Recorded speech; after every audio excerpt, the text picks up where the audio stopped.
I'm Joe Zikas. I'm from New Home Notebook. I'm sitting here with an old friend, David Hall, who's Vice President and Managing Broker of Coldwell Banker Residential Brokerage, Lincoln Park Plaza office. Don't buy real estate if you need to sell it tomorrow. Rent. You know? Wait a second. David, you're going to totally wreck the reputation of brokers if you're advising people to rent. Right? I think there are many situations in life in a lifetime when it makes sense for people to rent. I did for many years, and I rented, then I owned, then I rented again, now I own, and I do foresee myself owning probably for the rest of my life. But renting is not. But renting is a solution to a shorter term housing need.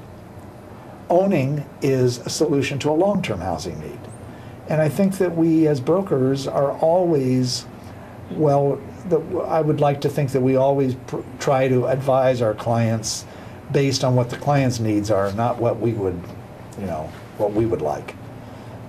Are we at, markets are always very local. Right. Very local. Right. Lincoln Park has done fairly well, hasn't it, through the cycle? I think by and large, and there are exceptions to every situation, of course, but by and large, Lakeview, Lincoln Park, Gold Coast, for instance, have pretty much held their values, and things are selling pretty close to what they were, in many cases even up a little bit. Not up 15% like they were 5 years ago, but up a point or up 2 points, with exceptions, of course, but by and large. People are waiting for a bottom to buy. Is that a smart strategy if they want to?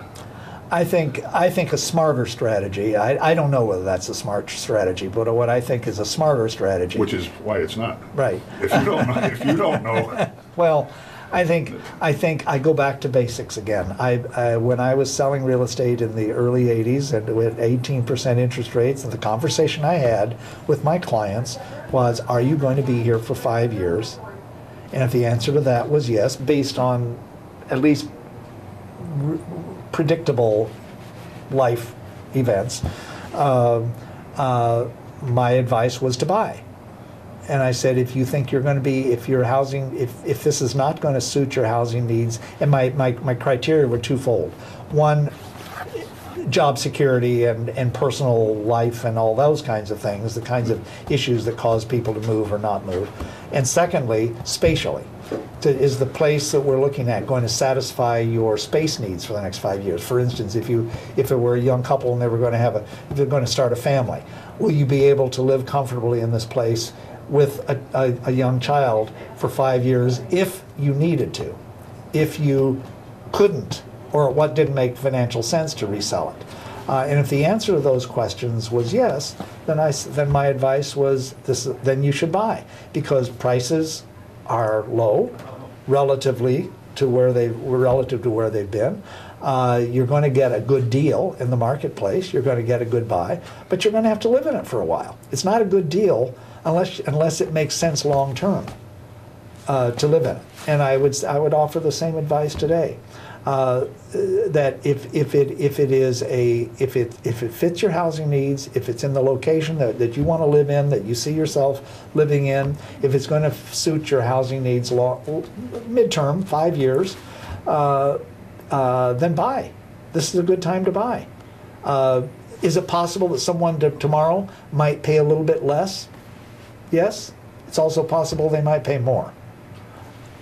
The other alternative is if you are risk averse, if you cannot tolerate risk in your life, then you should never own real estate. Never. Never. Rent. Right. That's risk free, except to the extent that your rent's going to go up. And that you may be forced to move. And you may be forced to move. But real estate is not a risk-free venture any more than the stock market is. Put your money under the mattress then, if you are totally risk averse.